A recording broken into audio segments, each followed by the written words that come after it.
So, dito nga po ano mga kalingap mga ka-EDSE, Beyonce reregaluhan ng mga sponsor ng sasakyan. So, yan po yung ating pag-uusapan po mamaya mga kalingap mga ka-EDSE. Pero bago po natin ipagpatuloy ang bidyong ito sa mga bago pa lang po sa ating munting channel, huwag po natin kalimutang suportahan ang ama ng kalingap, Kuya Val Santos Matubang at Kalingap Rob.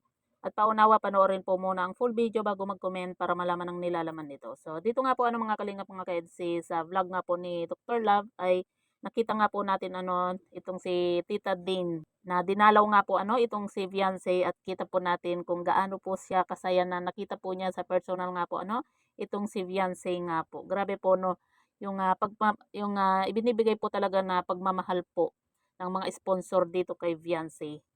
At yan nga po mga kalingap mga ka-EDSE, may dala na nga rin po itong si Tita Din nga po ng kutson nga po para dun sa sala set po nila Beyonce. Kaya napakaganda na pong tingnan. At yan nga po mga kalingap mga ka-EDSE, riregaluhan nga ba itong si Beyonce ng mga sponsor ng sasakyan? Kung totoo man po yan mga kalingap mga ka-EDSE, para sa akin po mas okay na po na kung sakasakali na may na magbigay man po ng tulong ang mga sponsor at mag-ambag-ambag po, ay mas okay kung ang ibibigay po nila ay yung pang-negosyo.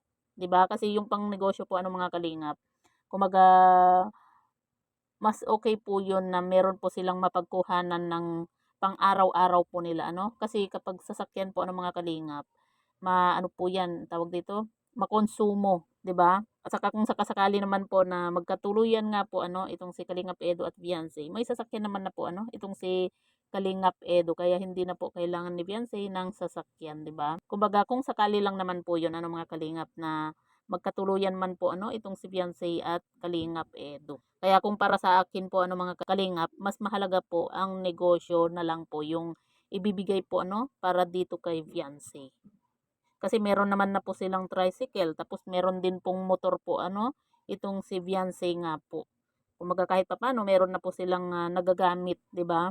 Kaya mas okay po para sa akin ang negosyo po, para meron po silang mapagkuhanan po sa pang-araw-araw. Kasi mas mahalaga po 'yan.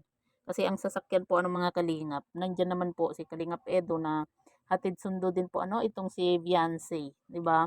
Kasi malapit naman na po yung bahay po nila Beyonce dito kina Kalingap Edo, kaya lagi na rin pong nakakapunta po itong si Kalingap Edo nga po dito kina Beyonce. At kung sakasakali naman po na talagang sila na po forever, meron na pong sasakyan po itong si Kalingap Edo. Kaya para sa atin mas mahalaga po na kung sakaling may ibibigay po na pagmamahal po itong mga sponsor ni Beyonce, ay mas okay na lang din po na pang-negosyo na lang po yung ibigay po nila, wag na po yung sasakyan. Kumbaga para sa atin lang po yun mga kalingap.